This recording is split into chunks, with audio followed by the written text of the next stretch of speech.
पहली बात तो देखिए, मैं नहीं आपसे ज्यादा बहस करना चाहता, लेकिन आप समझिए मैंने क्या कहा था, उसको मत मिसकोट करिए। मैंने कहा था कांग्रेस अगर 90 सीटें भी जीत ले तो उसकी जीत मानी जाएगी। नरेंद्र मोदी, ये दर्शक देख रहे हैं, आपने कहा था कोई बड़ी बात नहीं है, मैं सुन रही थी आधे घंटे से। मेरे माँ बाप, मेरे बूढ़े सास ससुर, मेरे बच्चे, सब वो वीडियो देख रहे थे। कांग्रेस के लाखों करोड़ों लोग, इस देश की जनता वो वीडियो देख रही थी। आपने मुझे गाली दी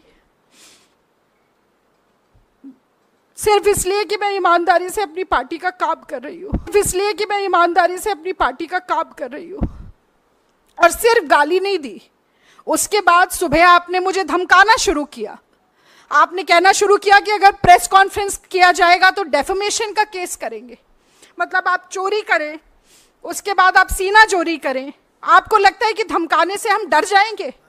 और ये आंसू सिर्फ इसलिए नहीं है कि मेरा अपमान हुआ है, ये आंसू इसलिए है कि आप सोचते हैं कि सत्ता का घमंड इतना है, अहंकार इतना है, आपको लगता है कि आप कुछ भी करेंगे और बच के निकल जाएंगे क्योंकि मोदी जी का हाथ आपके ऊपर है।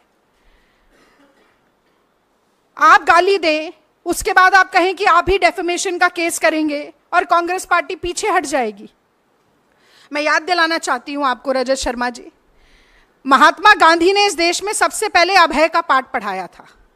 चंपारण में नीलहे जबरदस्ती नील की खेती कराते थे। गांधी जी ने कहा था कि सत्ता के गुरूर से डरो मत, अत्याचार से, शोषण से डरो मत। कितनी भी ताकत हो सरकार के पास, डरो मत। और मुझे लगता है कि वही आज राहुल गांधी भी चरितार्थ कर रहे हैं जब वो ये नारा देते हैं डरो मत। तो देखिए, हम डरे नहीं, आपकी गीदड़ भपकियों से नहीं डरे। सबसे पहले तो मुझे लगता है कि आपको बताना चाहिए था कि अगर आपने गाली नहीं दी तो आपने कहा क्या है, कौन से शब्दों का इस्तेमाल किया है। वो आपने नहीं किया क्योंकि न सिर्फ आपका मुखौटा हटा है, बल्कि आपके मन में कितना मैल है, कितना जहर है, कितना गुस्सा, कितना क्रोध, कितनी घृणा है, वो सब आज कहीं ना कहीं बाहर आया है। तो आज विलंब हुआ, हमने सुबह 12 बजे प्रेस वार्ता रखी थी, उसके बाद ये क्रिमिनल कंप्लेंट हमने लॉन्च की है, ये आपसे हम शेयर करेंगे। 2 sections, section 294 and section 509 of the IPC.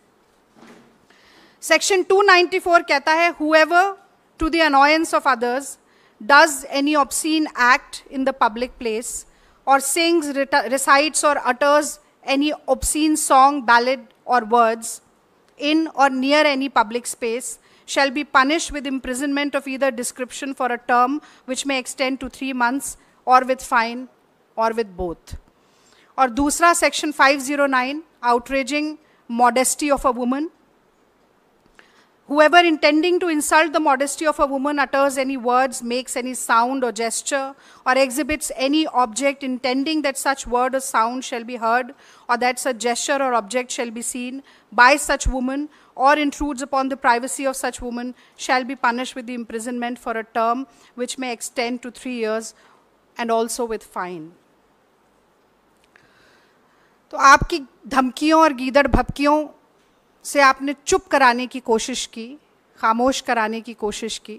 हमने ये क्रिमिनल कंप्लेंट लॉन्च की है और हम न सिर्फ ये उम्मीद रखते हैं कि इस पर प्राइमा फेसे इन्वेस्टिगेशन के बाद एफआईआर भी दर्ज होगी, बल्कि मैं आज एनसीडब्ल्यू को भी आप सभी मित्रों के माध्यम से जगाना चाहती हूँ। ये सुओ मोटो कॉग्निजेंस एनसीडब्ल्यू कब लेना सीखेगी? नेशनल कमीशन ऑफ वुमेन को कठपुतली की तरह नचाना मोदी सरकार कब बंद करेगी? हमने पहलवान बेटियों की पीड़ा देखी, उनकी छाती पर लातें मारी गईं, उनको अपने मेडल सड़क पर छोड़ने पड़े, हर तरह का दुर्व्यवहार हुआ।